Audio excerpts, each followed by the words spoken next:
Rio School District regular board meeting on June 3rd. You may notice different orientation for the room tonight. We did that to look at some accessibility issues, and because you can see we have a lot of awards, and we wanted to make sure we actually had enough people to enough room for all the people up front when time for that comes. Can we please have the roll call? Trustee Pinedo. Here. Trustee Torres. Here. Trustee Eisenhower. Present. And I am present. And Ms. Anderson, Trustee Anderson will not be with us tonight, so she has another engagement. Thank you. 2.1, agenda corrections, additions, and modifications. We are tabling item 4.5. And are there any other modifications? Yeah.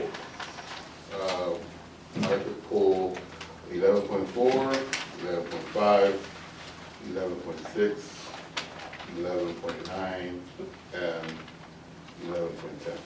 Sorry, 11.4, 11.5, 11.6, 11.9, 11.10? Yes. Okay.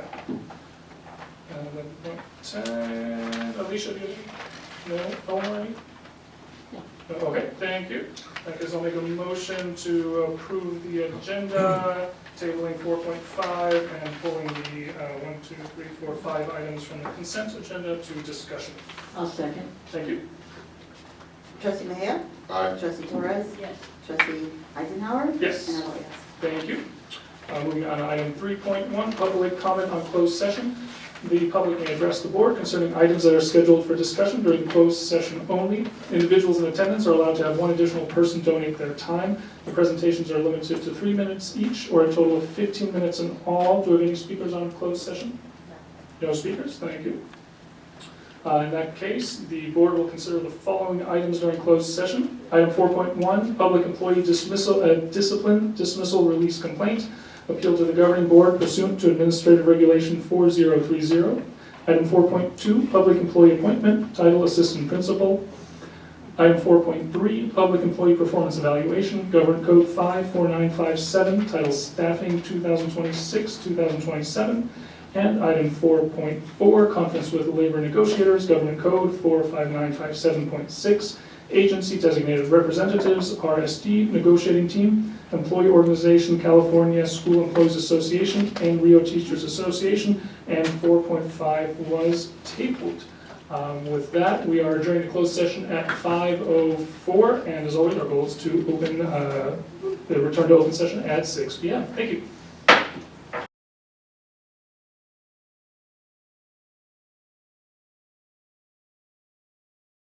What's the word? Reconvening open session. Sorry, reconvening open session at 6:46 by a vote of 3 to 1, with yes votes by trustees Martin, Torres, and Eisenhower, and a no vote by Mejia and trustee Anderson absent. The board took action on one appeal filed under 8R 4030 and directed the district's legal counsel to provide written notice to the involved parties of the board's action. And sorry, that was item 5.3, coming back to 5.2, Pledge of Allegiance. I invite everyone to stand. Our flag is to your right in the corner of the room, where you enter.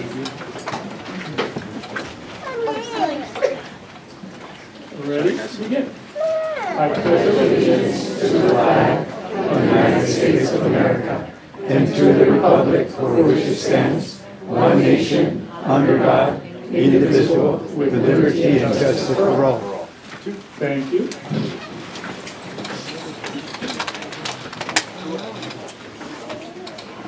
Moving on to item 6.1, notice of public hearing for local control accountability plan. The public hearing is opened at 6:47. Do we have any speakers on the hearing? And we close that hearing at 6:47.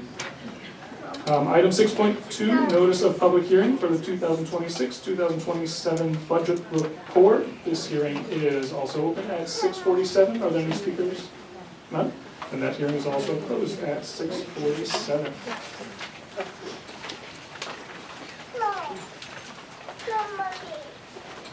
Item 6.3, notice of public hearing for the 2026-2027 sunshine of negotiations for Rio School District to the teachers, to the Rio Teachers Union. That hearing is open at 6:48. Do we have any speakers on the hearing? No? They're closed at 6:48.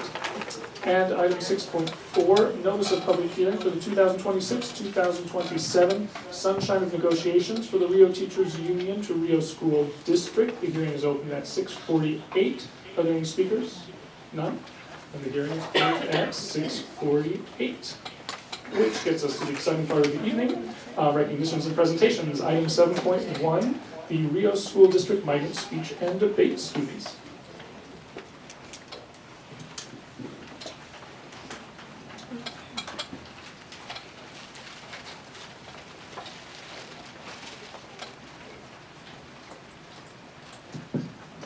Good evening, everyone.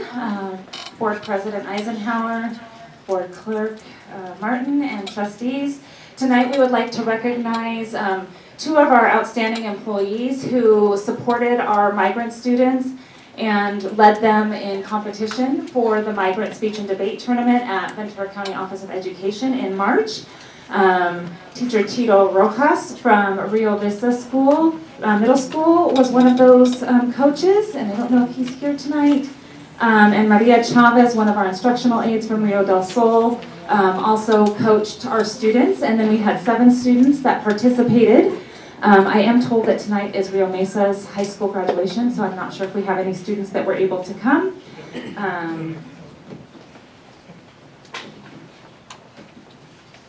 But we would like to recognize our 7 students, Leila Reynosa, Irais Lopez Gonzalez, Melissa Guadalupe Guerra, Emily Diaz, Jasmine Morales, Elizabeth Morales, and Jacqueline Morales, who all participated in the Migrant Speech and Debate program.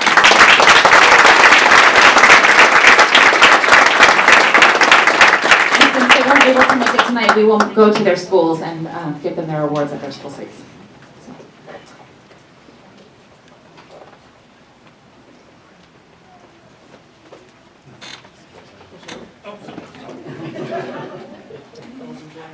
Sorry, I was enjoying the festivities so much, the announcements. Item 7.2, Rio School District Employee Recognitions. Yes, thank you. We would like to thank all of our employees for the wonderful service that they provide to our students, both our classified and our certificated employees, as well as our management and confidential employees, all work together to make sure that everything goes smoothly for our students and give above and beyond to all of them every single day. But tonight we have some special awards for recognition of longevity as well as retirement. And I'd like to invite all of our HR staff up here to help. We have some awards up here. So we have Miss Erica Paisano, Miss Jane Gwynn, and then we have Sayeli and Jimena here to support. And Dr. Davis, if you can come up as well. And board, if you would like to come and recognize our employees, we would invite you up here at this time to shake hands, and Superintendent Rauschenberger as well. And then we will be handing out the awards in this direction, and then Mr. Pinedo will be taking pictures by the flag on your way out. Yes.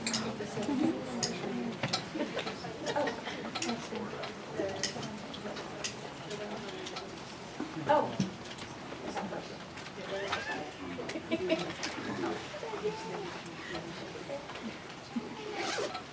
We're going to show this to you really quick. Yep. Sorry. Yes, and then the district has been going around to our school sites to recognize employees that go above and beyond.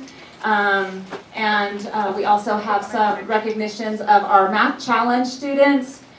So these are our staff recognitions at Rio del Sol. We recognized Mindy Martinez, Vanessa Murillo, Courtney Burke, Dulce Heller, Mayra Gutierrez, Maria Chavez, and Gabi Luz Areguin. For the work that they are doing at our school sites. At Rio Vista, we acknowledge Ms. Herrera, Mr. Garcia, Mrs. Stewart, Connie Alvarado, Maria Alfaro, and Elias Batiste. And that's it. And then, can you go back to the math challenge? Because we did have our math challenge winners that we would like to highlight as well. So at 4th grade, our math challenge winners in 3rd place was Rio Rosales. second place was Rio Del Mar, and first place was Rio del Sol. For our 5th grade elementary winners, Rio del Norte was 3rd place, Rio Rosales 2nd place, and Rio del Sol 1st place.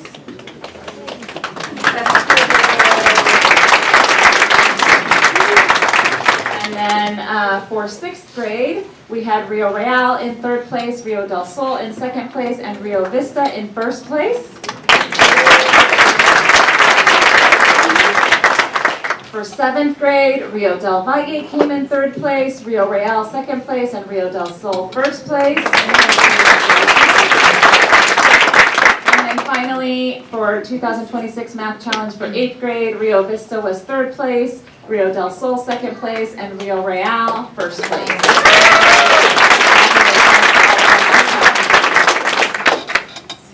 Okay, thank you. And then we move right to our next recognition, 7.3, the Rio School District Years of Service and Retirement recognitions. Respectful conduct is not in agreeing with the board or anyone else here, but it does require that we communicate in a manner appropriate for the elementary school community that we serve. Starting with item 8.1, acknowledgement of correspondence to the board. Does anyone have any?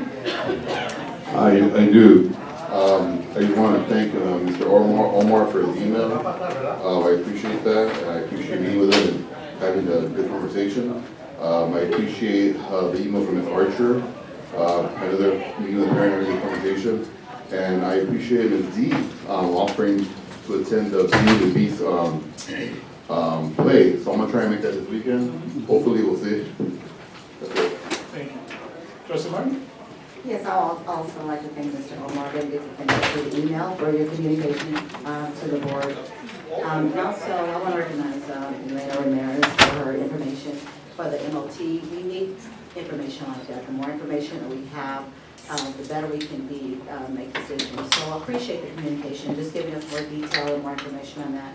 I also want to recognize Rosie Rosales, because she also shared some concerns on how some things went with the negotiations. So I appreciate your thoughts and for sharing that with us. Thank you. Trustee Torres? Nothing? Okay. Moving on to item 8.2, board member reports. Trustee Media? I do. I wanted to thank Ms. Katie Akbach for Real Del Norte. Went to her chess tournament. It was amazing. Families were loving it. We're missing some meat though, so hopefully next year we get a bump up the budget. Also attended the Knowledge Bowl. Also attended the Knowledge Bowl. Amazing, great turnout with the families. Oh, I loved all the events. We had that. We had the soccer all-star game going at the same time. We had the farm. We had the office fair. It was just amazing how many events we got going on. So I appreciate all that. Also too, we had the Board of Excellence, which is amazing. So thank you for all of the activities we've had going on. Appreciate it. Thank you. Trustee Martin? No? Trustee Torres? Yes. Yes, I would like to kind of piggyback off what Manny was saying in that, it's been a very turbulent year for the Rio District this year. And there are so many people that I want to thank, but I know we're short on time. But everyone has stepped up. I went to the Knowledge Bowl. What an amazing, amazing event. And I have to say thank you to Patrick for your team. When I looked at all the tables and all of the chairs and all of the chairs, you have an amazing crew that worked, I'm sure, tirelessly to make sure that the Saturday event was, it was amazing. And I know it was the first one for the Knowledge Bowl, but I'm hoping that we can make this a yearly thing, and I know that there's just going to be more and more students coming and doing this. Now, we did attend the academic program where we gave awards to students that received reading awards, the math awards, and all these other things. To see these kids' faces as they're coming up and going across the stage and so excited to get this little medal and this paper, I have to thank the teachers and the staff for, although we lost, right now we're down some administrative levels. I'm going to give kudos to Veronica and Rebecca and everyone that has stepped up during this time of absence for our superintendent. I look and I say, we can function. We can do this. The Rio School District is resilient. We can do this. And so many different people, the cooks when we had the spaghetti dinner, the cooks that are all there, and they're there to celebrate the people that helped, the parents that helped in all of the schools. There are so many events that I can say thank you, but I want to thank the administration for stepping up and doing their job, and the teachers especially for going through and making sure that this, as we come to the end of the year, that our students are going to learn whatever grade level they were at. They kept going and they helped, and the principals, I just can't say enough of how proud I am of the staff that we have and what they do. And I am so appreciative of them. I've been in this district for 54 years. My kids went through this district. I've seen the good and I've seen the bad. And everyone that has stepped up this year, I'm just so proud of you. Thank you. The unions, thank you for supporting your members, for being there and stepping up and helping them when they need help. Thank you so very much to all of you for all the work that you do. That's it for me. Thank you. Moving on to item 8.3, organizational reports. Do we have a representative for RTA? Do you have a microphone, Yako?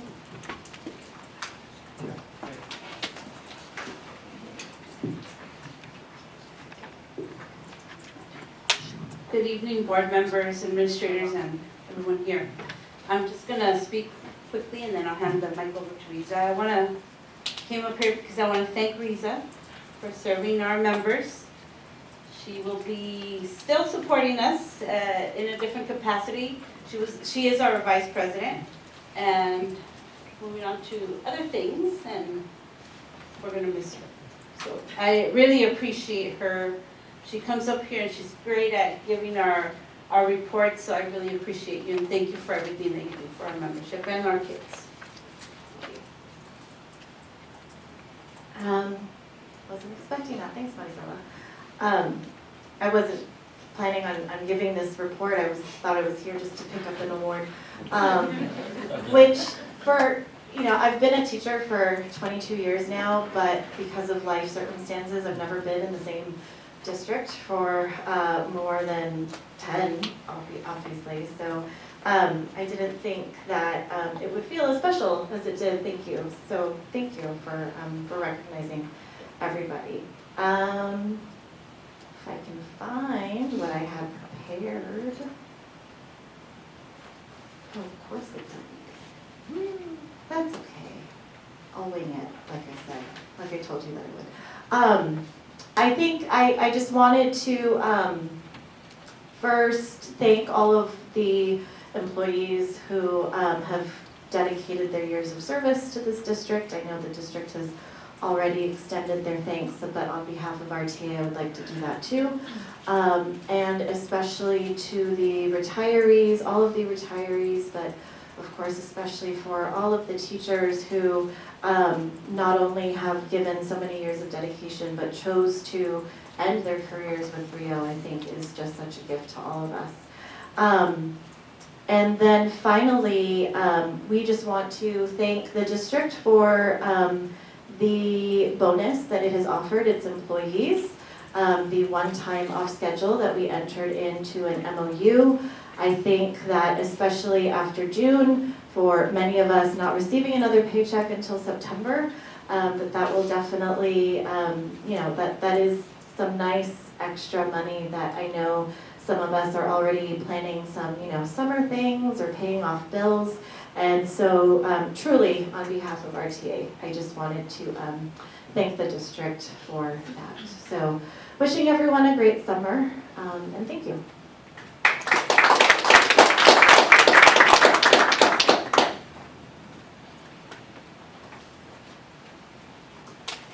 Thank you so much. Do we have a representative from CSEA?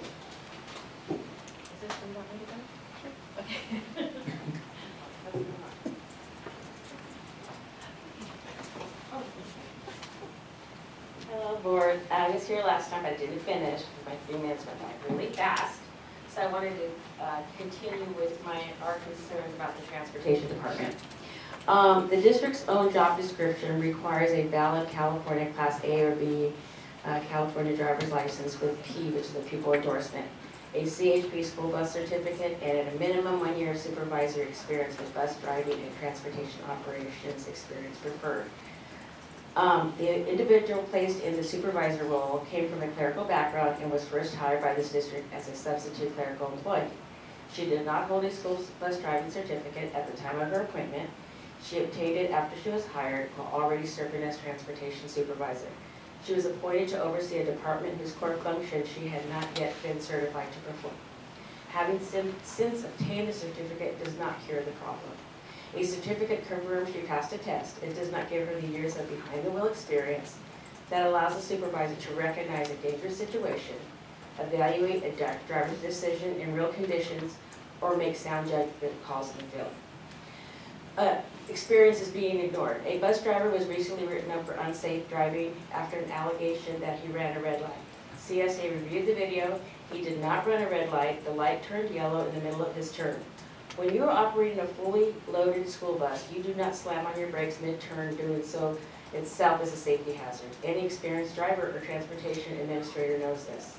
2 experienced bus drivers reviewed the situation and advised HR and the supervisor that the driver had done nothing wrong. They were ignored. The write-up stood. That is a pattern in this department. Years of experience are being overruled by administrators who have never driven a route. When experience judgment is dismissed, drivers stop speaking up, and that silence costs safety. One of our members, Ignacio Murillo, hold on for a second. He was written up because he encouraged his co-workers to attend the last board meeting to raise concerns.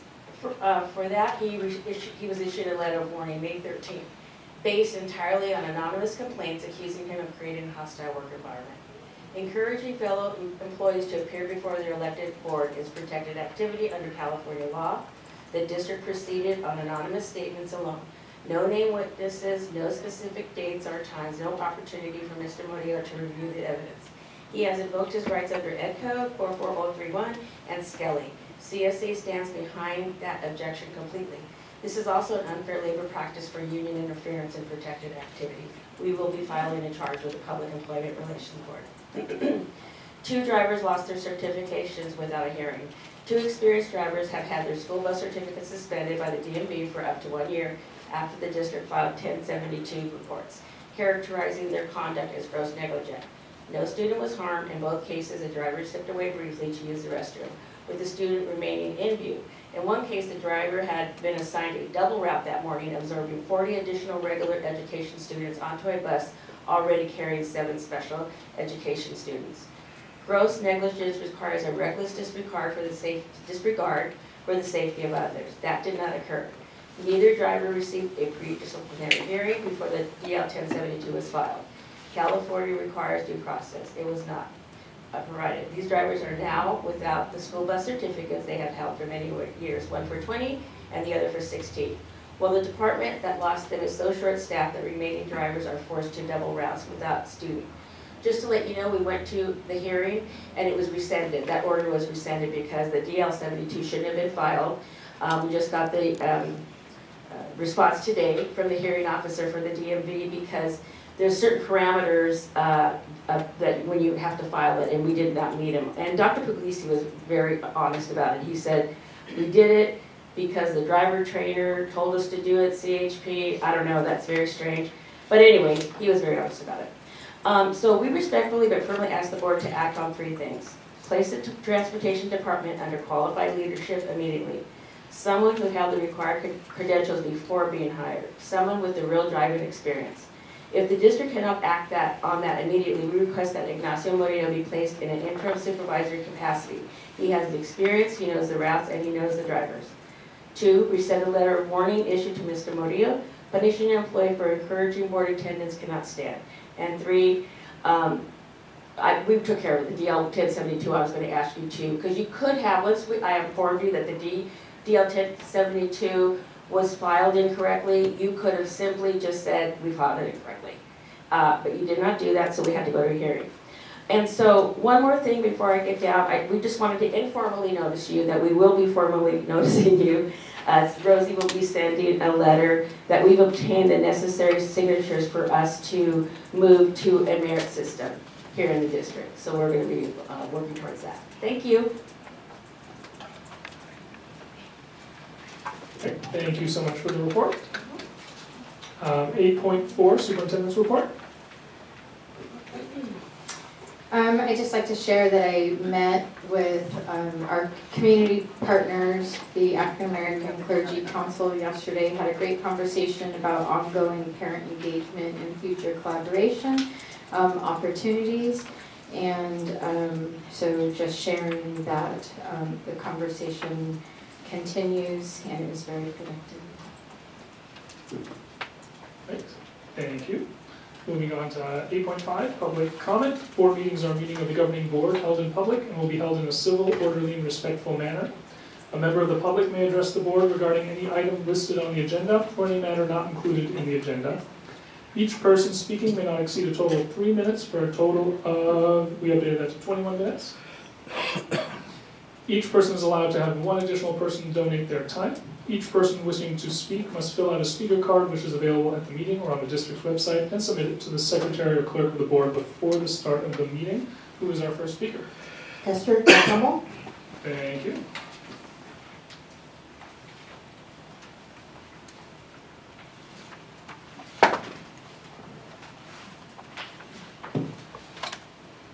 My dad is gonna read it for me.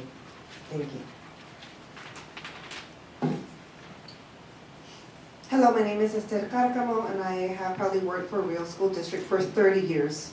Over the years, I have seen many changes, including different leadership styles, staff members, and challenges. During some periods, the work environment was very difficult. There were times when the atmosphere felt toxic, communication was poor, and employees often felt unsupported or uncomfortable speaking up about concerns. Those situations affected morale and made it harder for people to enjoy coming to work each day. What I find frustrating is that when people talk about our department, they often focus only on the negative. They hear one side of the story, usually from the same group of people, and rarely hear about the positive changes that have been taking place. It seems that only the complaints are shared, while the improvements and successes are ignored. Since the arrival of new management team, I have personally seen many positive changes. Communication has improved, expectations are clearer, and there has been more effort to keep employees informed and involved. Problems are being addressed instead of ignored, and there is a greater focus on accountability and teamwork. While no workplace is perfect, I believe there has been a genuine effort to create a more professional, respectful environment. Another point that is often left out of conversations is the former lead employee chose to walk away from the position. Yet the fact is rarely discussed when people talk about the challenges within the department. Instead, blame is often placed on current leadership without acknowledging the issues that existed long before they arrived. After 30 years with this district, I feel it is important that all perspectives be heard. Employees should be able to share concerns, but they should also recognize improvements when they occur. A fair discussion includes both the challenges and the progress that has been made. I care deeply about this district, my coworkers, and the students and families we serve. My hope is that we continue moving forward by focusing on solutions, supporting one another, and maintaining an environment where everyone is treated with respect and professionalism. By working together and keeping an open mind, we can continue building a stronger department for current employees and for those who will join us in the future. Thank you for allowing me to share my perspective after 30 years serving Real School District. Thank you for sharing your thoughts with us. Who is our second speaker? Next speaker is Zoraida Peralta. Welcome. Esther, Saturday, she's gonna report me. Okay, thank you.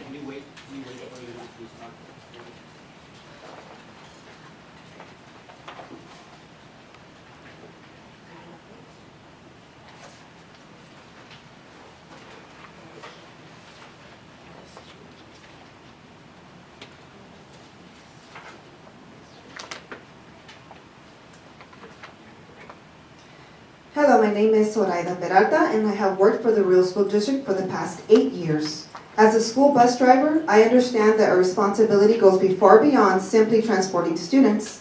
Every day we are entrusted with the safety of children and the trust of their families. That is why strong leadership, organization, and communication within our department are so important. During my years with this district, I have experienced different phases within the transportation department. There were times when the work environment was difficult and times toxic. Many employees felt that their concerns were not being heard and that there was a lack of clear direction. This created frustration and negatively affected morale for those of us who simply wanted to do our jobs and serve our students. It is also important to acknowledge that in March 2025, the former lead driver abruptly abandoned his position and left the department in a challenging situation. His departure created uncertainty for employees and raised concerns about how we would continue meeting the transportation needs of our students and families. I would like to recognize Dr. Gaeta for the leadership he provided during this difficult time. He helped bring order, structure, and stability to the department when it was most needed. His support was instrumental in helping the team refocus on our primary mission of providing safe and reliable transportation for students. In May 2025, we received additional support with the arrival of a clerical substitute who then became our transportation supervisor. Since stepping into the role, she has worked hard to learn every aspect of the transportation industry. What I appreciate most is that she leads by example. She earned her commercial driver's license and school bus special driver certificate so she could better understand the work that drivers perform every day and to help us on routes as needed. I also feel that I now have a voice. I see an administration that listens to employees, encourages communication, and works to find solutions rather than dwelling on problems. While there are still challenges ahead, I feel more supported, respected, and optimistic about the future than I have in a long time. I truly believe we are moving in the right direction. I see a commitment to safety, teamwork, accountability, and continuous improvement. I am grateful for the efforts being made and hopeful that we will continue building a positive culture where all employees feel heard, valued, and respected. Thank you for allowing me to share my experience and perspective with you. Good evening. Thank you for sharing your thoughts with us. Who is our next speaker? Next speaker is Adriana Allen. Okay, welcome, Adriana.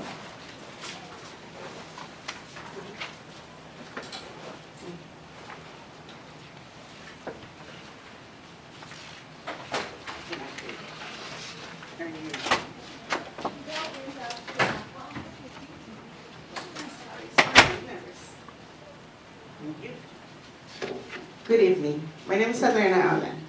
I worked for Rio School District in 2013 to 2018. I left due to stress, harassment, and I was getting from Ignacio Murillo, Emily Torres, and Charlie. I ended in the hospital for the stress. I'm here because Ignacio Murillo is, and continue being the center of the problem at MOT. And when you go against Ignacio or his group, he retaliates against you. Ignacio Murillo was not fair with extra work, and the union knew about it. Ignacio picks his favorite woman to harass the co-workers he disliked. Charlie gave him so much power that Ignacio overused against me and other female drivers. I got hired at Pinedo School District. His wife, Ada Murillo, worked there. Ada started spreading rumors that I caused problems. I didn't know her at that time. I worked at First Student 2019, 2024 with no problems. Got hired at Rio Unified School District 2024 to present. Ada Murillo, his wife, again, started rumors and I caused problems and to be careful with me. Even after not working here for over 6-7 years, Ignacio is not willing to let go, and Ignacio is trying to ruin my reputation. When I left Rio School District, I was told by some drivers that Ignacio was saying the problem has gone with a smile on his face, but the problem continues, and the problem name is Ignacio Murillo. And this is how I was when I was working with you guys. And the union didn't help me at all. And I'm sorry, but I'm a little bit frustrated. I have to go to to HR all the time because the union did not help me. I was here. No, everybody back up. I went over about the president, about Henry, about everyone, and I didn't get no help whatsoever. And also, Rio School District didn't help me because the problem is still around, which is Ignacio Murillo. You get rid of Ignacio Murillo, and trust me, MOT and everybody's gonna be fine. He's the problem. Thank you. Who's our next speaker? Next speaker is Hazel Gonzalez. Welcome.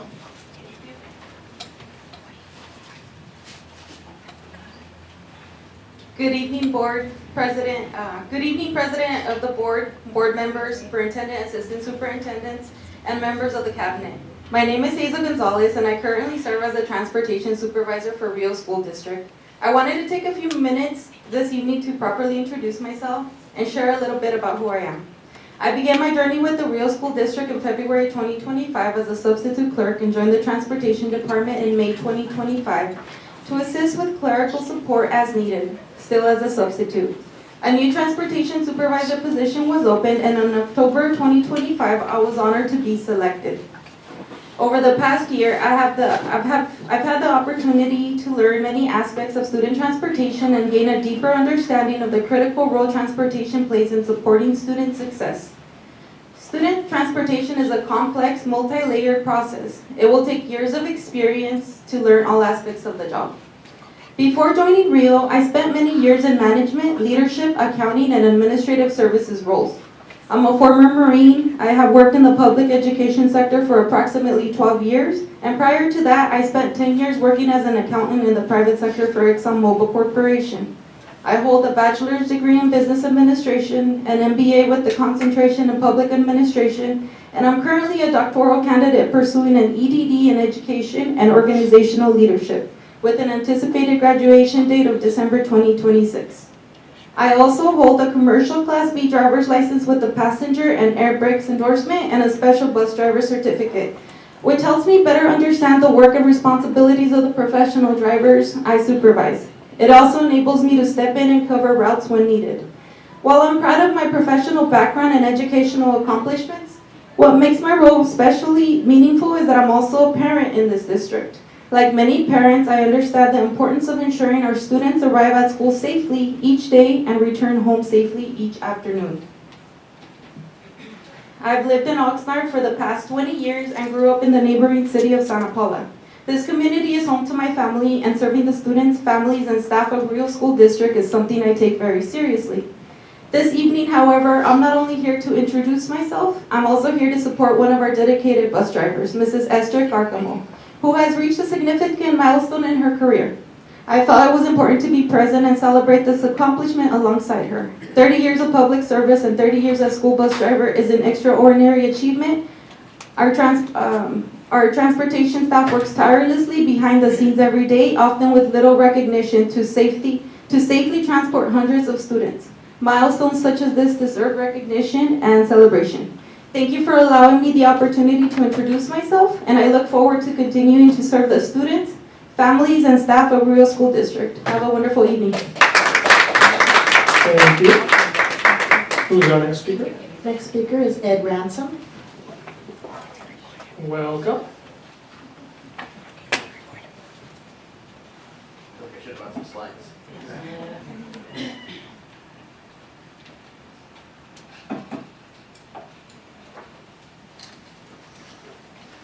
Good evening, board members, cabinet. My name is Ed Ransom. I'm a parent of a 4th grader at Rio Real Elementary and a 6th grader at Rio Real Middle School. Still the only middle school in Ventura County entirely containing portables. I want to talk about your LCFF budget overview and the LCAP plan that you've got contained in here. Specifically Goal 2, talking about strengthening a safe, welcoming school environment to support student achievement. And particularly what caught my eye was the box under explanation. It talks about the Rio Real facilities, well it talks about Rio facilities are in good repair. It's got kind of a report card in here on page 39 if you want to flip through it, but I don't assume you have it in front of you. On the report card here, it talks about how in 2021 and 2022, Rio Real facilities were fair. I went back and I looked because it said it was based off the school accountability report card, the FIT tool, and education partner input. I should also introduce myself as the Rio Real School Site Council Chair. So I'm one of your education partners. Either you didn't take our input or it's not reflected here. When I looked at the 2021-2022 school council, or the school accountability report card, it talks about the interior surfaces of the school are in poor condition. Holes in walls, holes in ceilings, broken floor tiles, rust, restroom challenges. Now, that's 21-22, right? 22-23, same stuff. The list varies slightly, but still poor interior surfaces, and then they add poor electrical. 23-24, poor interior services, poor electrical. 24-25, poor interior services. The list changes, obviously. One point you had problems with your bathroom, one point you didn't. Watch out, the next meeting my daughter will be here to give you an earful about the bathroom situation, which is unacceptable to her. She's a 10-year-old sharing a bathroom with 8th graders. She's going to talk about that.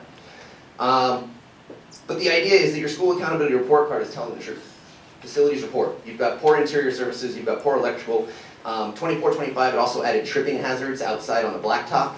I haven't found the 25-26 the school accountability report card. It's not available, but you guys have listed here, when the school accountability report card says poor, you guys have listed 24-25, Rio Real facilities are fair.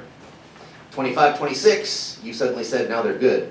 I'm not really sure what changed between last year and this year. They don't look like they've gone from fair to good. They still look not great to me. As a reminder, still the only middle school in the county entirely contained in portables. The portables are all at least 13 years old and they're deteriorating. I know that there's a planned refresh this summer. I didn't say I was going to, I told myself I wasn't going to say this, but it still feels like you're polishing a turd. We're the only middle school in your school district without a gym. We're the only middle school without an NPR. There is an NPR, but the NPR is a portable. Board members, please go visit the NPR. Go check it out and ask yourself if that's a middle school NPR. We're the only Rio school without a permanent library. Board members, again, I invite you, go to whatever the Rio school is closest to you, go check out their library. I've been in 3 of them, they're fantastic. The last one I was in was the RDB library. It's a beautiful library. Then go visit Rio's. I'm sorry to cut you off, but your time is up for tonight. Thank you. Go Thank visit you Rio. for sharing your thoughts. Who's our next speaker? Next speaker is Lisa Towery with donated time from. That's okay, I already spoke, thank you. Thank you. So that's it for speakers for tonight. Great. Thank you for everyone who came out to speak. Moving on to item, our information section, 9.1, the Local Control Accountability Plan, or LCAP report. Can you bring the slides up?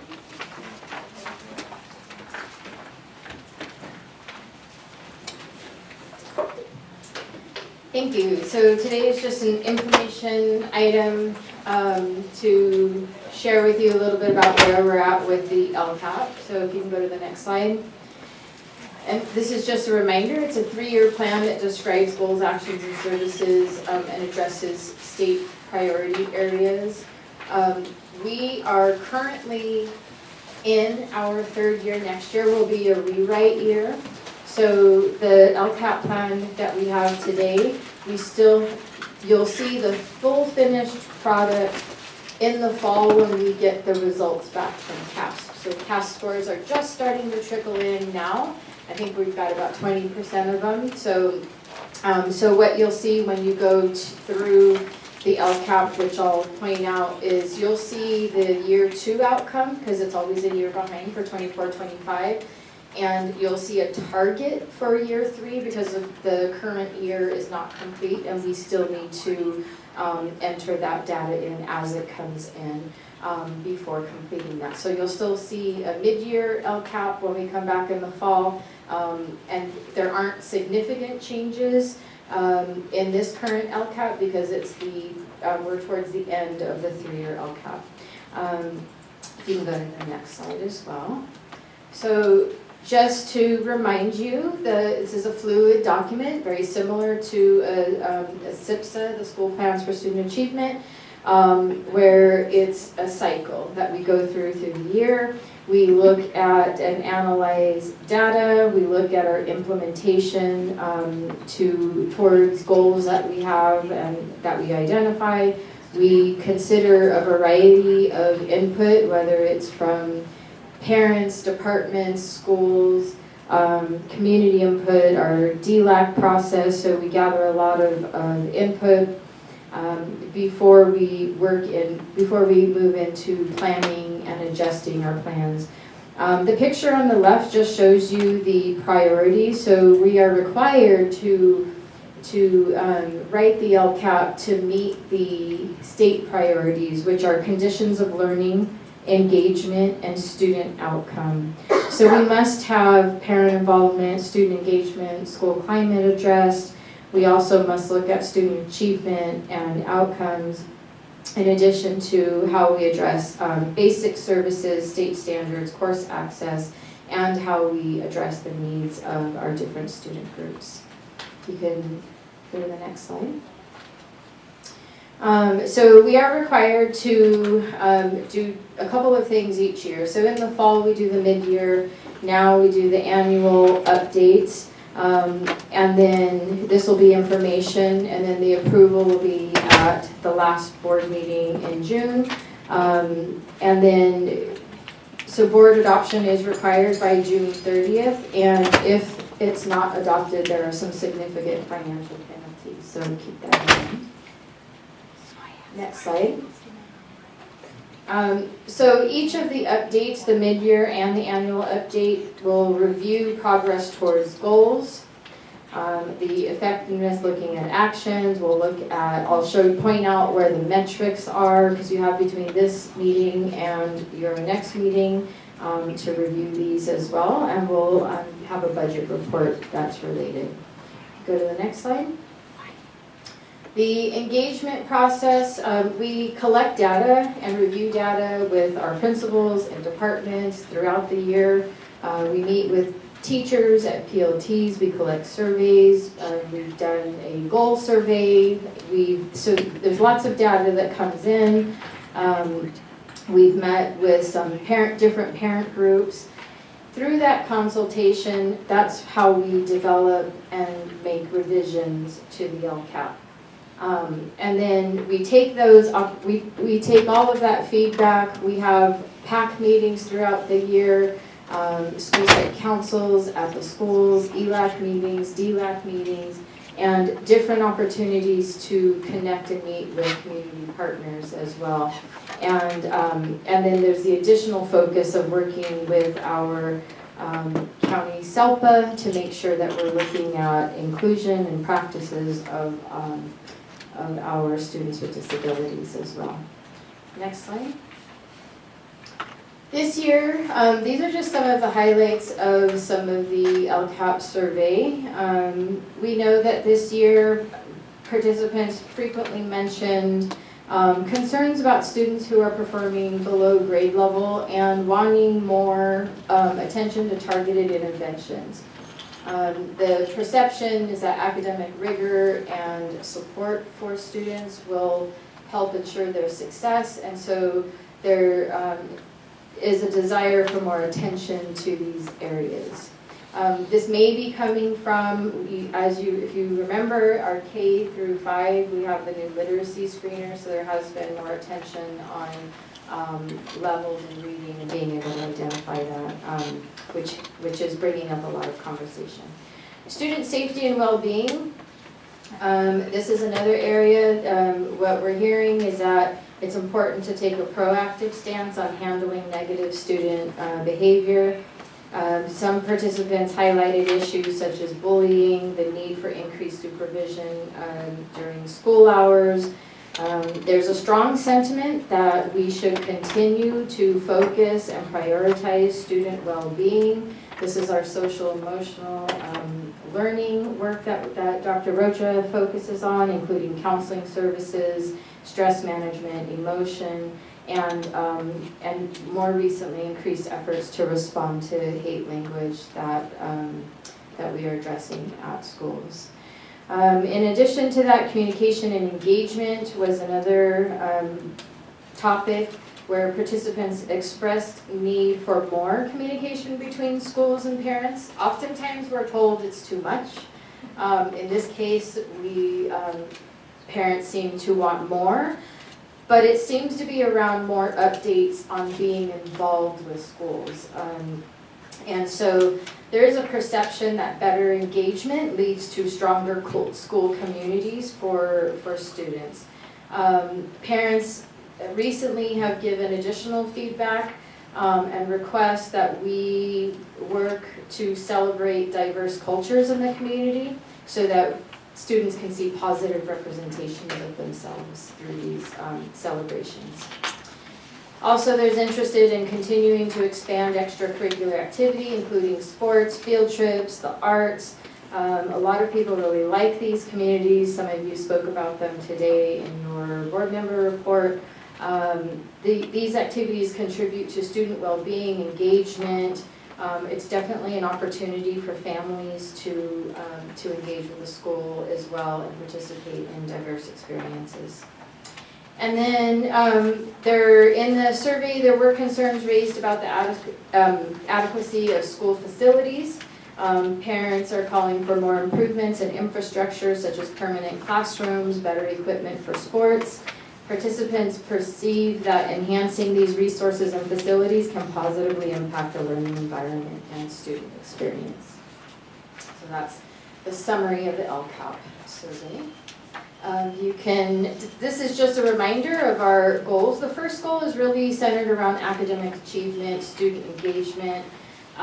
This is how we support our dual immersion programs, curriculum, professional development, our TK expansion.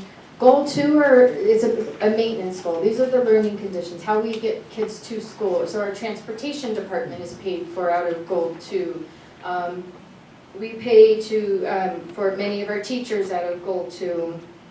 Money for the school sites, for their LCFF funds comes out of Goal 2 as well. Goal 3 is the focus goal, and I feel that through all of the feedback that we've received, that our parent community wants to maintain student engagement and positive school climate as a focus goal moving forward. And this is a big umbrella where attendance, suspensions, school safety, strengthening family, community partnerships, that's where all of this falls under. Addressing bullying, addressing hate speech, addressing just, any of the behaviors, all of that falls under this goal. So I'm feeling that our community wants us to maintain that as we move forward into writing a new LCAP next year as the focus goal. If you can go to the next slide. So this is going to be a very quick walkthrough because we don't have a lot of time tonight. But at the beginning, you'll find the plan summary and demographics starting on page 4 of the LCAP. We have been seeing a decrease in our English learner population over the last 3 years. We've seen an increase in our students with disabilities population over the last 3 years. We have had a significant increase in the identification of our economic disadvantaged populations. These are our low income. And we have also seen an increase in foster youth and homeless populations in our school community. You can go to the next slide.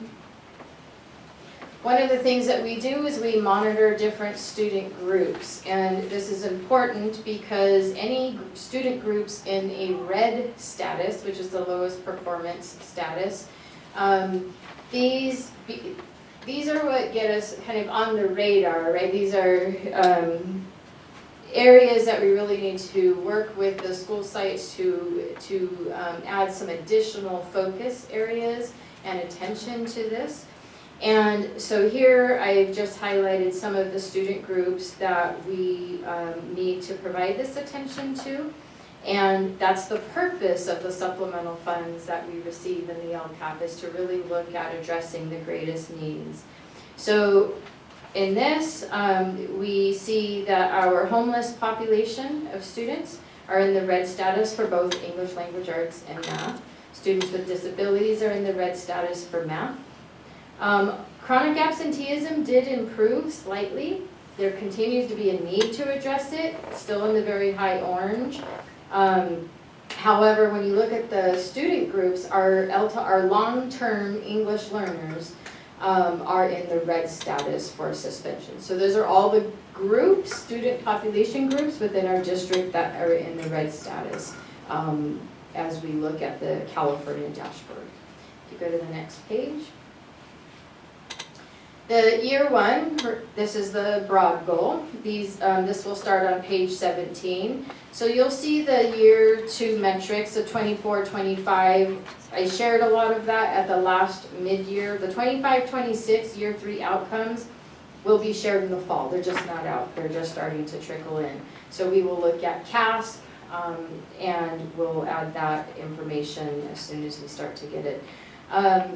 At the bottom of each of the metrics and outcomes is where we talk about and look at the differences of what we did versus, or what we said we were going to do versus what we did, and we analyze and look at the goals.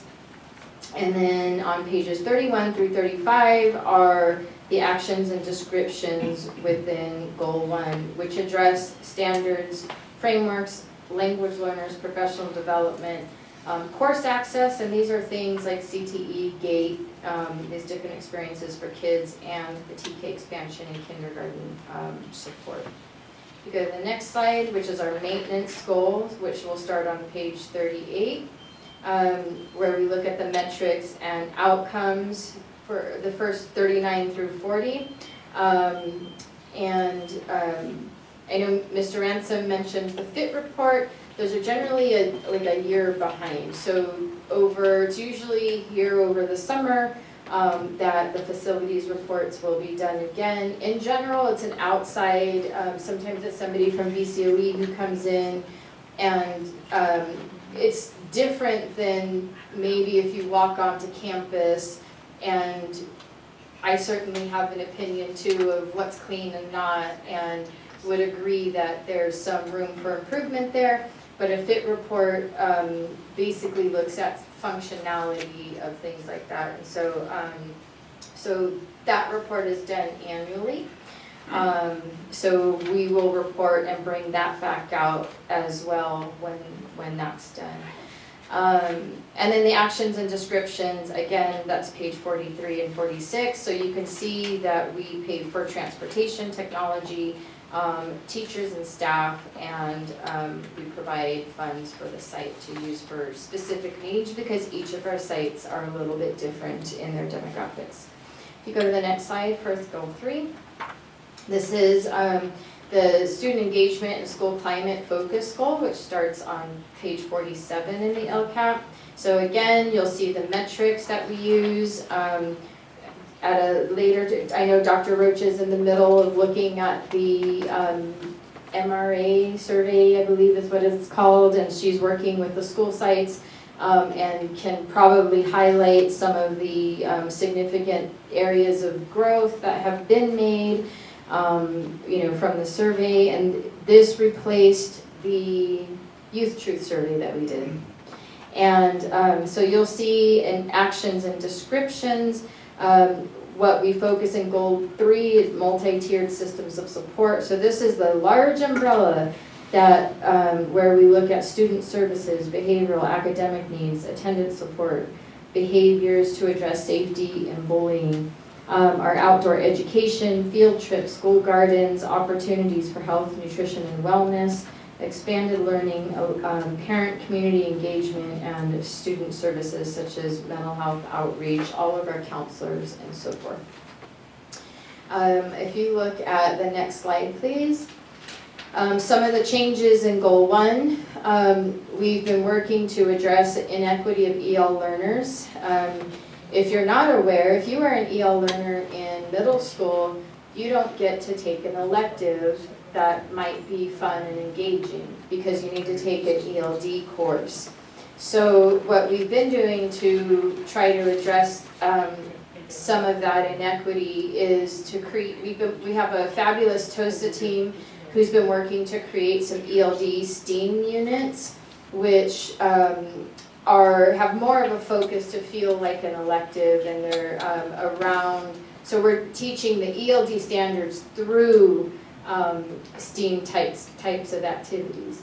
Not everybody is using it. We encourage teachers, but there's lots of supplemental materials if they choose not to. So we also have, we've implemented this year a new performance task assessment, which has increased the reading and writing complexity and aligns closely to the CASP. And so we're looking at and examining students' ability to read and write about a topic in science. And we have targeted literacy goals. This is our year 1 in implementation of the literacy screener. So it usually takes about 3 to 5 years to build a pretty steady momentum. And so we will regroup with additional training next year to make sure that we're all on board and continue to do literacy screening. And we are at the end of doing a final screener, so that probably in August or September I can bring you the results of this first year. And then if you go to the next slide, goal 2 changes. We are sustaining current actions while addressing needs and impacts. We are doing a staffing analysis of needs in critical areas by each department. Principal collaboration on plans for closing the learning gap. So this is really to address Title I. We are, again, the MOT department, we are aware of some of the stressors and needs in the department and are currently looking at and analyzing staffing needs. And as an example, because we've had increased fleet and buses, there is a need for additional mechanic support. We have 1 mechanic, but we've grown in our fleet. And so we're looking to be able to add on at least an assistant mechanic. And so we'll be working with CSEA on developing that job description. And then goal 3 updates, we continue to look at digital safety. Social media continues to plague school districts. It is very difficult. We cannot keep up with it. It's very hard to compete with. We do not allow phones and use of social media on our campuses. So that has helped in the last year. But we need to continue to work with parents to address these needs, because the kids see a lot of material that is not appropriate online, and then sometimes bring that language or appropriate into the schools, which is challenging to address. We will continue to address social emotional learning and looking at the needs of whether it's our counseling department or looking at our parent engagement, parent classes. I know Dr. Rocha's looking at revising the discipline matrix. We do that with teachers, so that would happen next year. We will continue to provide social emotional curriculum support. We use the Caring School or Leader in Me.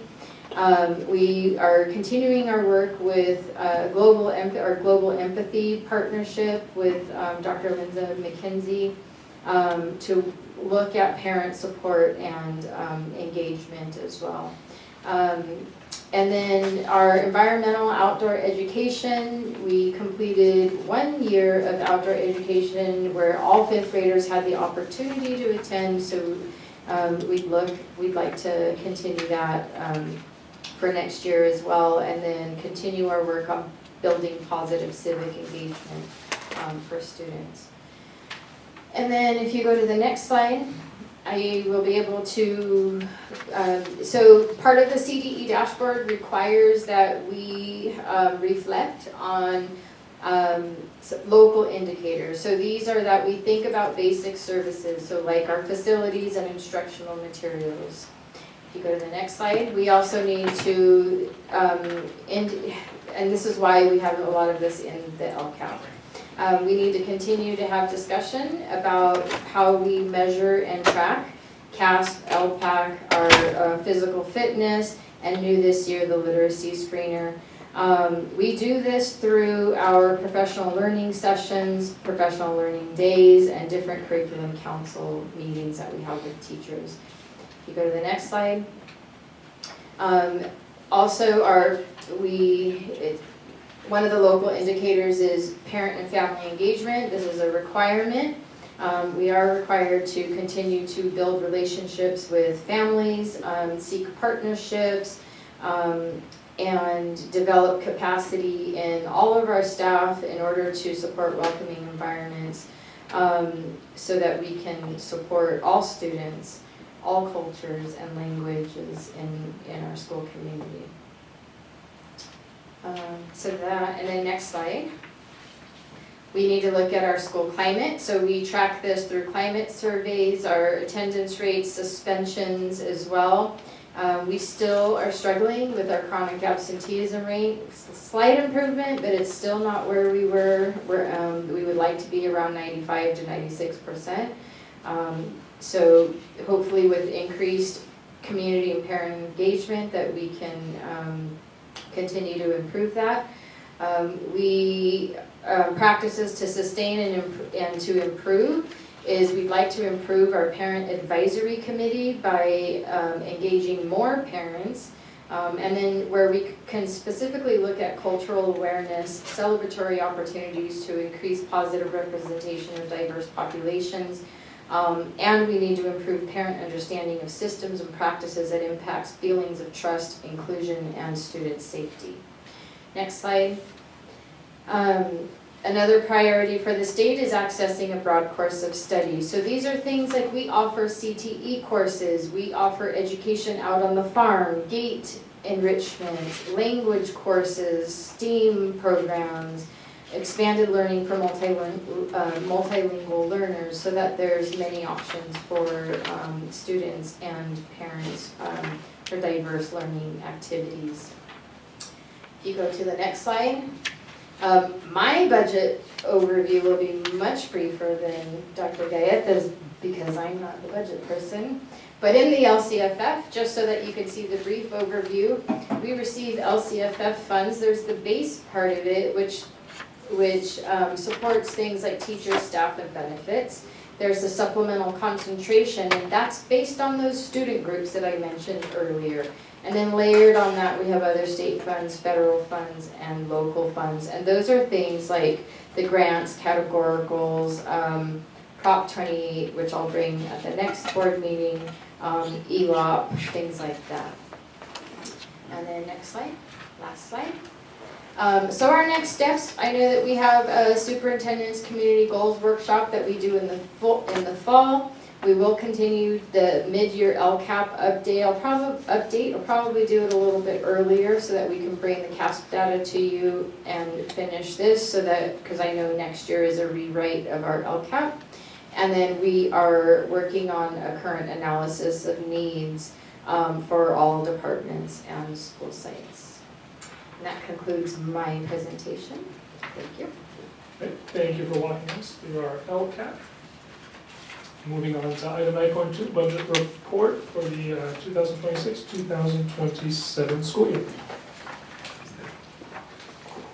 So, good evening, President Eisenhower, members of the board, Superintendent Rauschenberger, and members of the community. Ms. Maite Dueñas and I will present the 26-27 adopted budget, key financial assumptions, and the district's long-term fiscal stability. I would like to remind the board and our community that the district's approach on the budget focuses on the following key priorities: improving operational efficiency across the district while safeguarding essential needs, protecting core investments in students at schools, including academic programs and direct services, aligning spending with enrollment trends and ongoing revenue, and maintaining reserves and responsible financial planning to ensure continued financial stability. First slide, please. Okay, so really quick review where we are. We see this ever? Tell me again? We're going to fix the audio. Pause the mission. Pause for a little bit. Okay.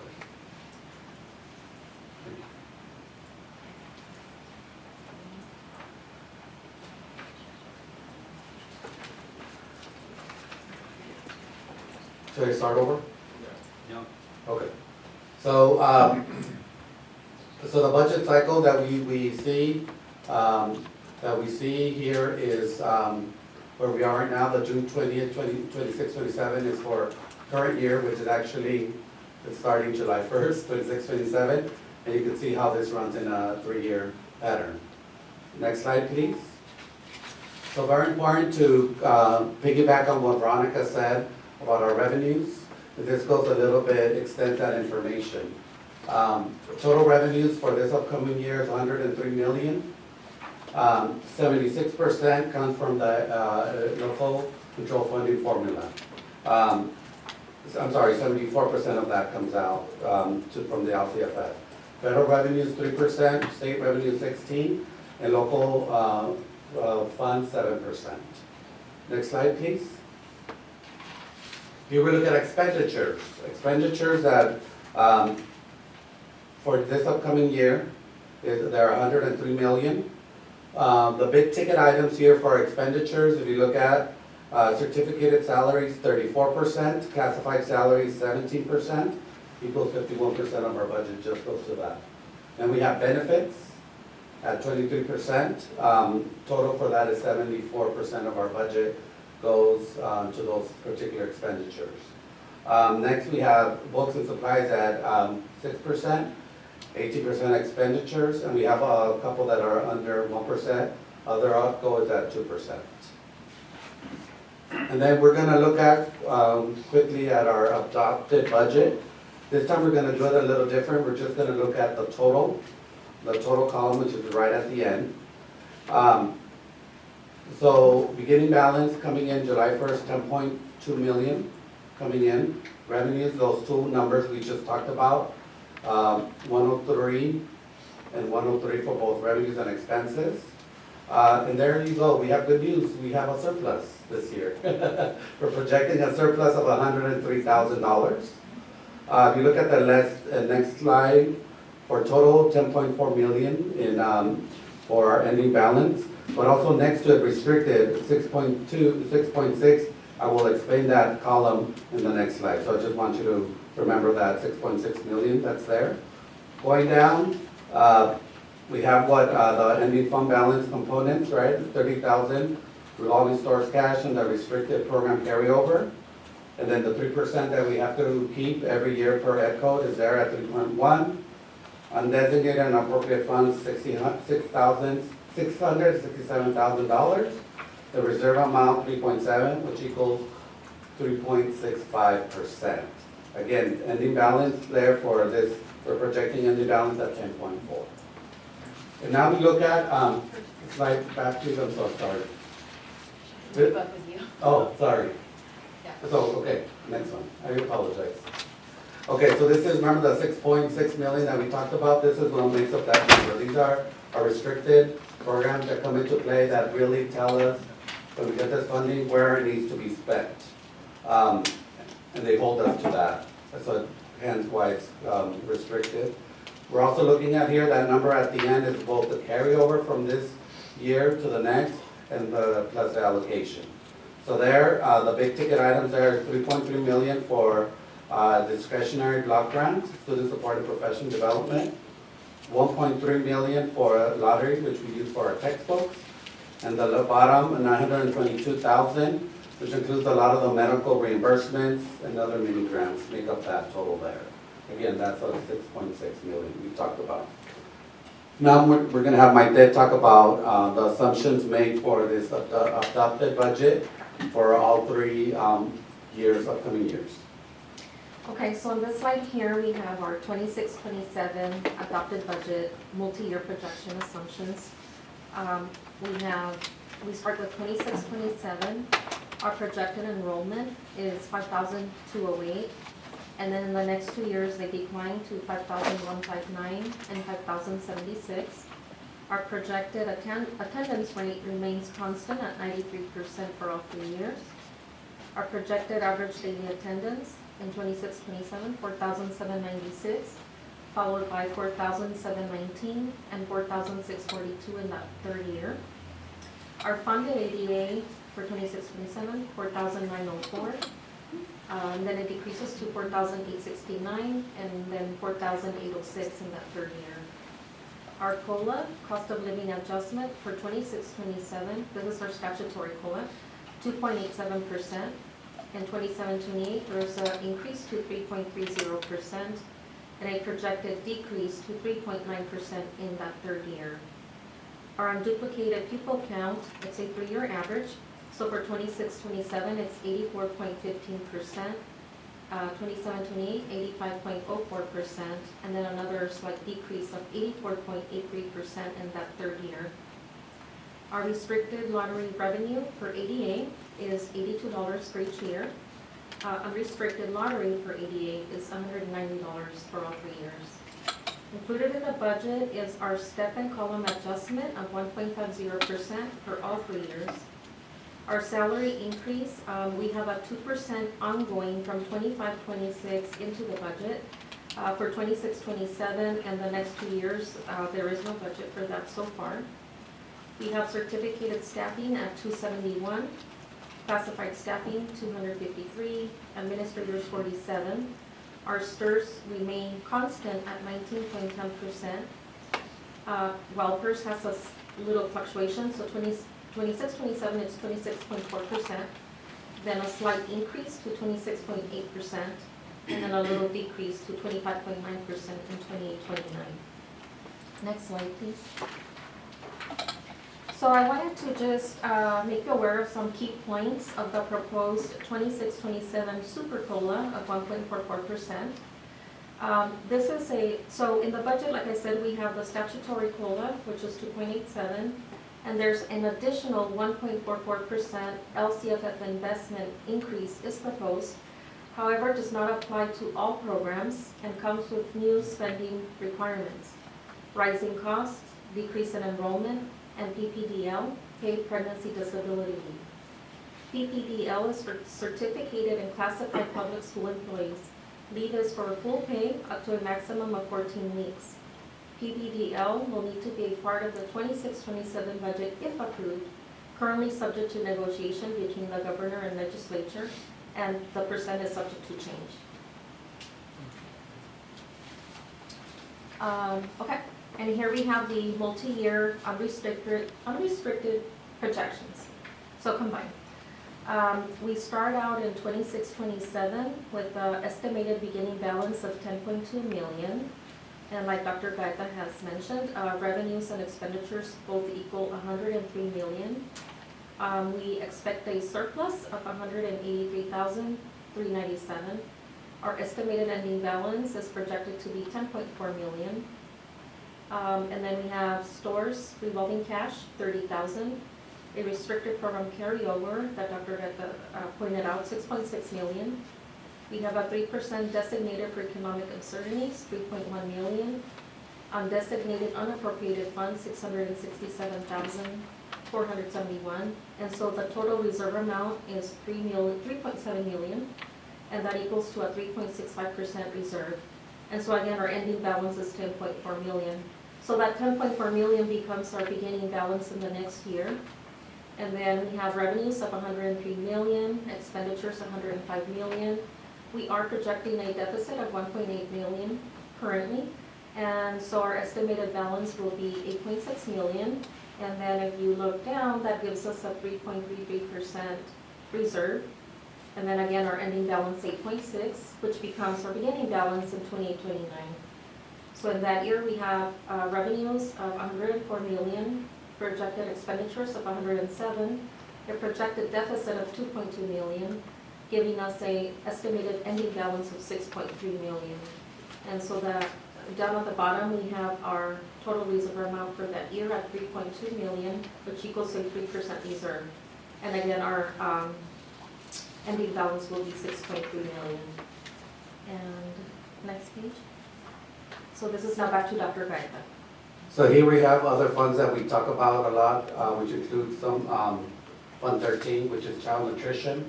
We're expecting revenue of 5 million with expenses at 8.4, ending balance at 6.3. Bond Fund, Fund 21, which is Measure H, what we're working with. Beginning balance 15 million, There's some revenue, 800,000 from interest, expenses 1.2, and then ending balance 50 million. This would also, we got approval to sell Series B bonds last meeting, so this is also going to increase once we sell and get the revenue from that. Developer fees, 2.3 million. We're expecting about 1 million in revenue from that, 1.5 in expenses, and then 1.9 as an ending balance. State matching funds, which we're not touching, like we talked about last week, holding on to the state matching funds for Rio Real and Plaza projects. They're the revenues from interest, and we're at ending balance of 7 million. And then CFT. This is important to know, beginning balance 3.1, we're going to be spending, we have a big project. We are expecting revenue about 959,000, and then ending balance 1.9. So the ending balance for those funds is 32 million. Any questions for my Dan, myself? Is this a discussion or? Just informational. Okay. Just information. Okay. You're looking for questions. Thank you. All right, thank you for our budget report. Moving on to item, or to 10, our discussion and action items. And we're gonna have to check with council on voting. No, well, yes, we have a quorum, but I think we need all 3 yeses because a majority is based on the total membership of the board, not those present. But don't quote me on that right now. So that's why I'm saying we need to just write down the votes we have, and if there's a 2 to 3 vote, mark those. We just need to check that with legal. Okay. It was something weird we have somewhere, that's why I can't remember it off the top of my head. Yeah, it sounds about right. I just remember that was mentioned, so, just so we double check. For anything to pass, you need a 3. Yes. Yeah. Yeah, okay, we do, okay. Yeah. Thanks. All right, item 10.1, approval of resolution 2526/18 of the Board of Trustees of the Rio School District acting as the legislative body of Community Facilities District Number 1 of the Rio School District, authorizing the levy of special taxes in Community Facilities District Number 1 for fiscal year 2026-2027. Okay, so the first item of 10.1 is a resolution to adopt the maximum special tax levy for fiscal year 26-27. This levy is for the CFT. I remember that total I gave you guys before. This is it right here, and what this resolution is giving us the opportunity for us to be able to access those funds. So the total for that, we have about $900,000 coming in, which are earmarked for school development and student support facilities, for schools, for Vista Mar and Del Sol, in the River Park area. There is no fiscal impact when we pass this resolution. Question? Okay. So I'll make a motion that we accept, we pass, or we'll approve the, I don't know what. The resolution. The resolution for 10.1. I'll second. Trustee Mejia? Aye. Trustee Eisenhower? Yes. And I vote yes. Thank you. Moving on to item 10.2, approval of the single plan for student achievement for Rio Lindo, Rio del Norte, Rio del Sol, Rio del Mar, Rio Rosales, Rio Real dual immersion, Rio Plaza dual immersion, Rio Vista Middle, and Rio del Valle Middle Schools. We asked for approval. We provided these for a first review previously. I know it's a lot of reading. Keep in mind, these are fluid documents just like the LCAP is. And so we are asking for approval. Are there any questions? Otherwise, I'll make a motion to approve. I looked at it, and I didn't see anywhere specifically where it addresses like how they're gonna handle racism, hate, speech, harassment, assault, or bullying. I know one of them pointing out the bullying, but nowhere else I find anything else. So can you guys point that out, or? Yeah, each of the schools they have some academic goals, and there's one goal in each of the schools at least that addresses the overarching social emotional learning, attendance, suspension, so it would fall under that. Because that's like the large umbrella, that all social learning, emotional learning, behavior, and everything like that is, would fall under it. So addressing bullying, addressing any hate speech, addressing the needs of even parent involvement to engage families, to improve engagement, attendance, to decrease suspensions, or to support alternative means alternative means of correction, would fall under that social and emotional goal. We can certainly make a recommendation, for principals to highlight some of that as they move forward and make adjustments through the years. And they would go back and have that discussion with their school site councils as they make adjustments. And if the school site council works on that and that fits within their school community, then they would make those adjustments. Okay, thank you. We'll make a motion to approve 10.2. I'll second. Trustee Eisenhower? Yes? And Trustee Zia? Nay. And I vote yes. Okay, thank you. So thank you. It doesn't pass. Mr. Davis just pointed out to me, so California school boards need to have a majority of the school board member seats available, not those present. So we will have to bring it back because schools can't spend any money to plan for 26-27 school year without it being passed. Yeah, and I'm cool with it coming back. If they could just point out how it specifically addresses racism, hate speech. Yeah, they may not be able to have school site councils prior to the last board meeting, so the single plan for student achievement falls under alignment of the LCAP. And so within the LCAP, just like goal 3 with social emotional learning, each of the SPSAs also address that and are required to align, and basically the LCAP is like the parent of the SPSA. So a school principal, if there are recommendations, then they would need to go back to their school site councils, have a conversation about it, and then the school site councils would approve or not some adjustments that may fit their school community before bringing it back. So just to inform you that in order to start planning for the 26-27 school year, I would advise that we approve the SPSA, but you can recommend that school sites go back and work on revisions. We already know that we are going to have to bring it back for revisions in the fall, because one of our changes is to increase the school budgets, because we recognize that cost of supplies have increased and things like that. So we will be bringing back some revisions in the fall. So you can approve, and then we can work on those revisions to come back again in the fall.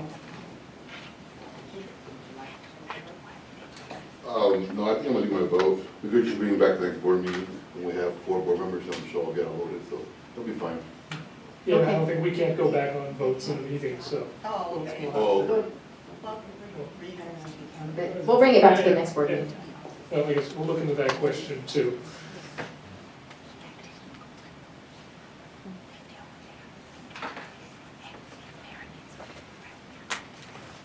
Okay, moving on to item 10.3, approval of the Unified Physical Education course description.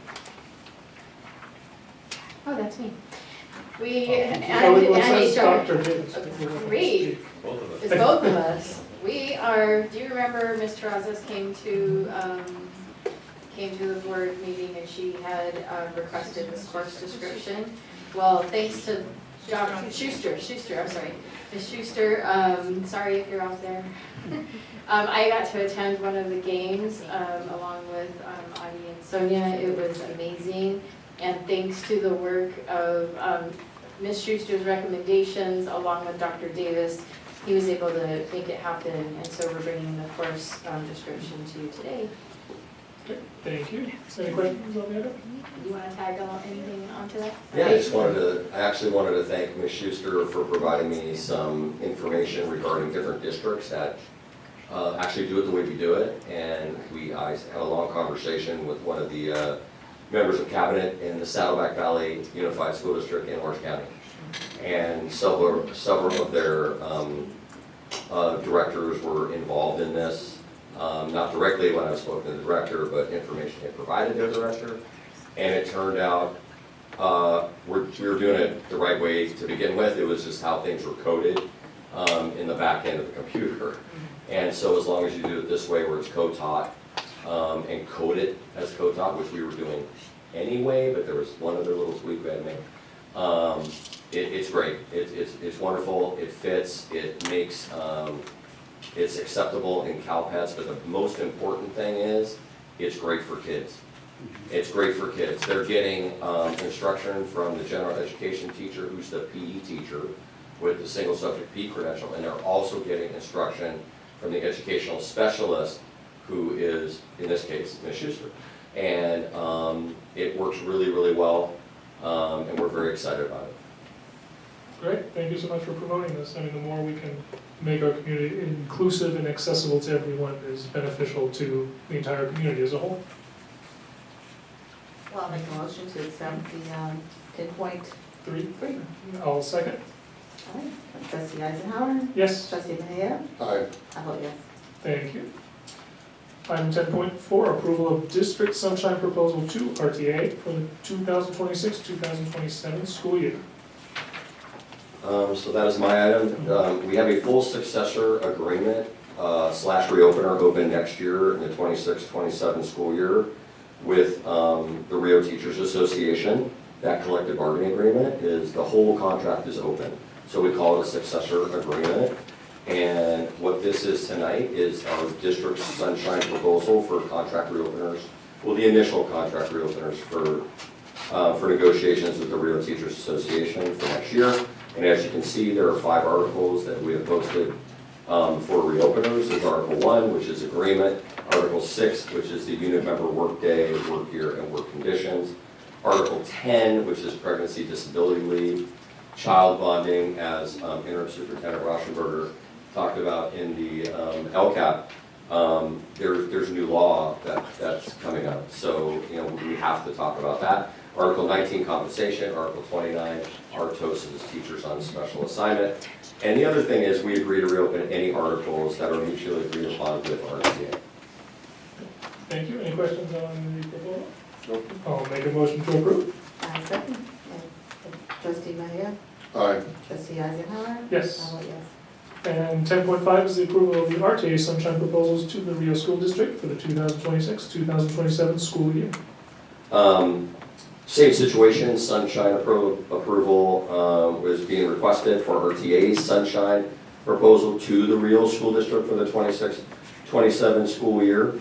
If the board approves this, then both parties will be allowed to commence negotiations in the new school year.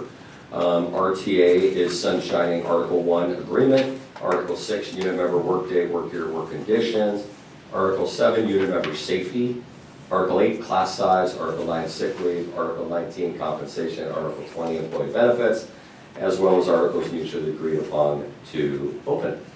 Okay, thank you. Any questions? I'll make a motion to approve 10.5. And I second. Trustee Mejia? Aye. Trustee Eisenhower? Yes. I vote yes. Thank you. Moving on to the items that were pulled from the consent agenda. Item 11.4, the commercial warrants. Yeah, that was me. I was just curious on some of the money that was spent.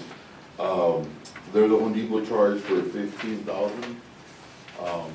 The last time I asked for that, and I didn't get the information on what it was spent on. So if you could research that for me and let me know, I appreciate that. Yes, that's all. I'll get on it for you for Home Depot, just because I know it's been a concern previously. Thank you. No, just to clarify, we did provide that information before The Home Depot? for everything, yeah, that you requested. Okay, I'll double check. I apologize. Okay. Okay. And then xCloud LCC, what is that? xCloud Same page for 17,000. Okay, we'll look, Yark, was that you? Yes. What is that? The cloud has been delivering ITVs, interactive panels. Oh, gotcha, okay. Perfect, thank you. 2 more. And then there was Jerry Stromberg Associates, LCC for $38,000, what's that? And what page are you on? Page 2 of 7. I'm looking at the big item, ticket items. Correct. Not special ed. Special ed. And what is it, like, was that, so is that, speech, therapy, OT, what is it, lawyers? It's for SLPs, I believe. Oh, SLP. Oh, okay, Did you say gotcha. Gary Strumper? Yes. Yeah. SLPs. Okay. There's two more. And then there is, Howard Rug Company for 56,000. We got the carpet somewhere? It's the bottom of page 5? Yes, sir, thank you. So so yes, that's a big one that we did for, Real. We did the wellness center, and we used Howard Rock for that. Okay, perfect. And, the last one on page 6, Tire Technologies for 59,000 on page 6. So those, as we're moving with the project, Tyler, they're charging us. So the contract has been, that's part of the PO that we're paying. Is that a monthly charge we're paying that amount, or is it? No, 58, what page are you on? Is that the transportation? Yes. Page 6. Yeah, so that's not the monthly charge, that's just our operating, it's gonna be larger in the beginning, and then it's going to be just a monthly. Right now, we're very in the pre-implementation stage, and we're ready to start using it this summer, full force. Perfect, no other questions? Okay, thank you. And I guess I'll make a motion to approve. And I second. Trustee Eisenhower? Yes. Trustee Mejia? Aye. Oh, yes. Thank you. Moving on to item 11.5, approval of agreement with Saks Associates LLC for the 26-27 fiscal year. That was me again. So what exactly is it, what service are they providing, and the cost is $125 per hour? Yeah, so this is one of our experts that assists us with different areas of need that we have: budget management, forecasting, bond management, mentoring, and consulting. The individual is, she's a retired CBO that's assisting us in a lot of the work that we need help with, like with the bond, with any forecasting, things of that thing. Gotcha, okay, I get it now, thank you. Okay. I'll make a motion to approve 11.5. And I second. Trustee Mejia? Aye. Trustee Eisenhower? Yes. I vote yes.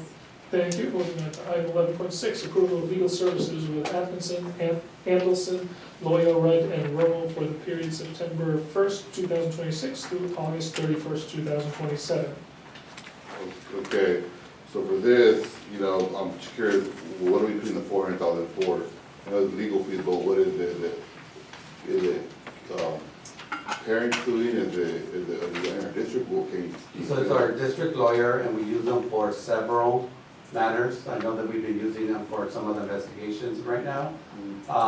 When we are able to use our JPA, they take on a lot of the liability, but if not, we use them for HR matters, for business matters. I have one, Jeff Hopkinson, for construction matters, so those are our legal group that assists us. Okay. And the reason it's a little higher is because we looked at a pattern, and unfortunately, the costs have been going up, and we brought them a couple times before to increase it. We want to avoid that as much as possible, so we're trying to keep that as much as steady, as a not to exceed $400,000. We're hoping not to exceed that, which is sort of what we talked about at the cabinet, what would be an amount, and we went on 400 based on previous history. Is there were any left that remain balanced at the end of the year? We're hoping this year there is. We have to go up this year. We have to go up this year, unfortunately. No other questions? Thank you. I'll make a motion to approve. And I second. Trustee Mejia? Nay. Trustee Eisenhower? Yes. I vote yes. 2 to 3. Thank you. 2 to 1. Moving on to item 11.9. Same thing, just curious what the cost is for. Yes, I'll just read out for the audience. 11.9 is the approval of contract from the law offices of Fagan, Friedman, and Full Frost LLP for legal representation of special cases. So yeah, so this is a lawyer that, the company that we use for special cases, very low, $10,000 just for legal advice. And good news, Board Member Martin, we did get a contract before and we never used it. So this is just, just in case we need it, just to have that opportunity to use them. A lot of times, AALR is not able to assist us, so we need to find somebody else. And we would like to get this approval just for that. But again, it's not to exceed $10,000. Right. No, Okay. go ahead. Mike. Okay, I'll make a motion to approve 11.9. And I second, trustee Mejia. Aye. I vote yes, and trustee Eisenhower. Yes. And, sorry, thank you. And item 11.10, approval of the contract with Adam Silva and McNally LLP. And that's Erica Johnson this week. Explain that a little more, please. Yes, so this is a contract with a attorney's office. They do specialize in special education law, and so they do support us with special education matters, specifically things that do either due process complaints, could be state complaints from CDE.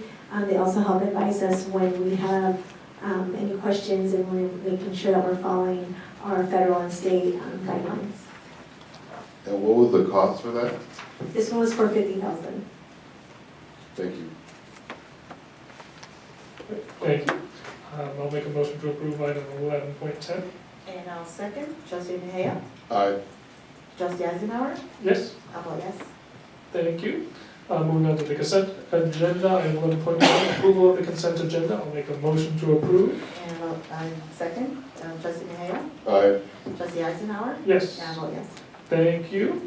That brings us to the end of our open session. At this point, the board will reconvene into closed session again to discuss items 4.2, 4.3, and 4.4.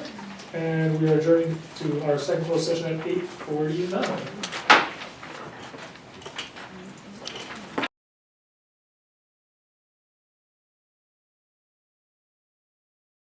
Thank you for those of us who are still with us. We are reconvening from our second open session at 9:42. In closed session, the board took the following action by a vote of 3-0. The board has approved hiring Monica Platten as the new assistant principal. So thank you, welcome aboard. Do you feel like saying a few things, or?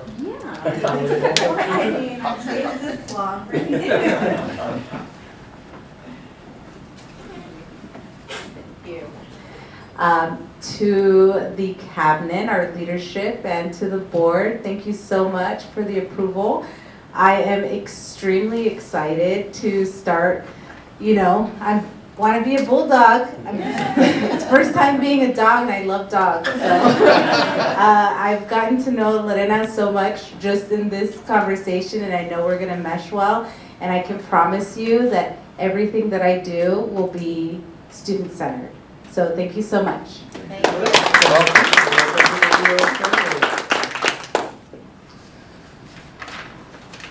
With that, we're on to items 12.1, future discussions. I think you actually mentioned that I was going to ask for some report on our literacy screener that we had implemented last year, but I think you already mentioned bringing that as part of another report. Do we have any other future items? No. Great, in that case, our next meeting is going to be June 24th. Remember, for everyone, we have 2 meetings in June because of financial requirements, and we have to report things out to various state agencies, and then typically we have no meeting in July. So our second meeting in June on the 24th, and with that, we are adjourned at 9:44 p.m. Have a good night and a good end of the school year. Thank you.